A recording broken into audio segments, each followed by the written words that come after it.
Everyone, welcome back to my channel. আশা করি তোমরা সকলেই ভালো আছো আর আমি কিন্তু খুব ভালো আছি। আগের ব্লগটায় আমি তোমাদের সাথে শেয়ার করেছি শিয়ালদা থেকে তোমরা কিভাবে দার্জিলিং অবধি আসতে পারবে, সেটা সম্পূর্ণ বিস্তারিত তথ্য আজকে তোমাদের সাথে শেয়ার করব।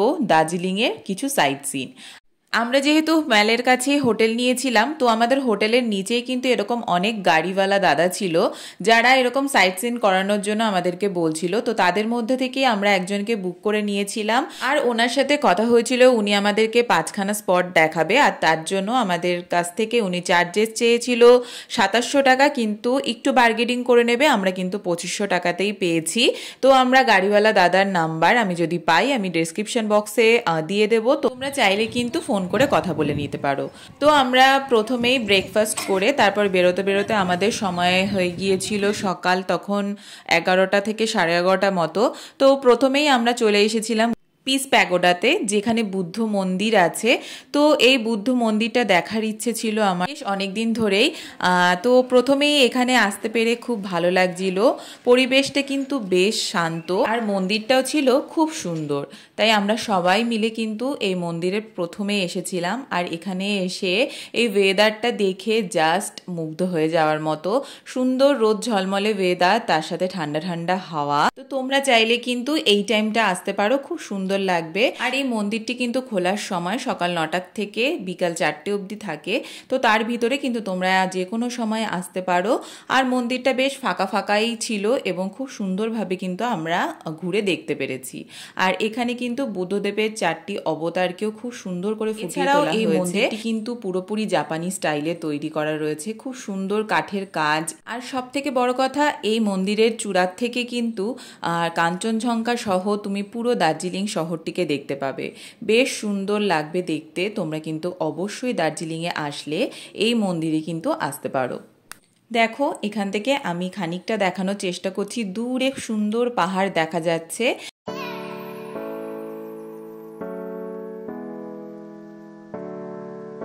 আর একটা জিনিস আমি খেয়াল করেছি, এই পাহাড়ি জায়গায় একটা ফুল খুব সুন্দর ফোটে এবং প্রত্যেকটা জায়গাতেই আমি এই ফুলগুলো লক্ষ্য করেছি। তোমরা হয়তো আমার ভিডিওতে দেখতে পাবে, পুরো গাছ ভরে একদম লাল হয়ে রয়েছে।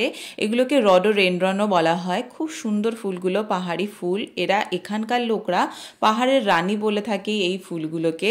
অপূর্ব সুন্দর এই ফুলগুলো দেখতে। তো তারপর আমরা নেক্সট স্টপে চলে গেলাম এখান থেকে। তো প্রথমেই পৌঁছালাম হলো বাতাসিয়া লুপ। আমি এখানে পুরো ম্যাপটা তোমাদের সাথে শেয়ার করেছি, তোমরা এখানে পজ করে দেখেও নিতে পারো। আর এই বাতাসিয়া লুপে এসে ভিউটা দেখে জাস্ট আমার মনটা ভরে গেল। দু সাইডে ট্রেন লাইন, আর ট্রেন লাইনের পাশেই কিন্তু এরকম নানা রকম ছোট্ট ছোট্ট মার্কেটও বসে। আর এইরকম আই লাভ দার্জিলিং লেখা এই জায়গাটায় তো লোকের ভিড় প্রচণ্ড ছিল ফটো তোলার জন্য। তো আমরা এই এখন লুপটাকে এক্সপ্লোর করব, সাথে তোমাদের সাথেও শেয়ার করব। চলো দেখতে থাকো। আর এইখানে কিন্তু খুব সুন্দর টয় ট্রেন লাইন রয়েছে, তাই আমি আর আমার ভাইপো দুজনে মিলে কিন্তু এই লাইন ধরে হাঁটার চেষ্টা করছিলাম। আর দেবু সেটাকেই ক্যাপচার করে তোমাদের সাথে শেয়ার করেছে। তো খুব ভালো লাগছিল এই ভিউটা। আর তার সাথে সাথেই কিন্তু অপরূপ ছিল এর আশেপাশের ভিউটাও। তার কারণ এখানে ছোট্ট যে মার্কেটটা বসে, সেই মার্কেটটা প্রায় প্রত্যেক দিনই বলে বসে, তবে আমরা গিয়ে অতটা দেখতে পাইনি। আর এখানে সুন্দর এরকম দূরবীনেরও ব্যবস্থা করা রয়েছে, কিন্তু যেহেতু ফগ ছিল তাই জন্য দূরের কাঞ্চনজঙ্ঘা কিন্তু আমরা সেদিনকে দেখতে পাইনি। তোমরা যারা দার্জিলিং নভেম্বর ডিসেম্বর এরকম টাইমে আসবে বা জানুয়ারি এরকম টাইমে আসলে পরে কিন্তু তোমরা একদম স্পষ্ট দেখতে পাবে।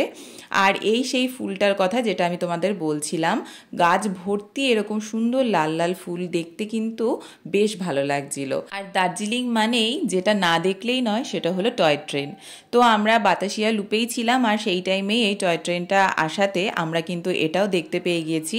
তো আমরা টয় ট্রেনের ভিতরে উঠিনি, কিন্তু টয় ট্রেনকে সামনে রেখে নানা রকম রিলস করতে কিন্তু ছাড়িনি। সেগুলো দেখতে অবশ্যই কিন্তু আমার শর্টসে কিন্তু তোমাদেরকে চোখ রাখবে। রাখতে হবে।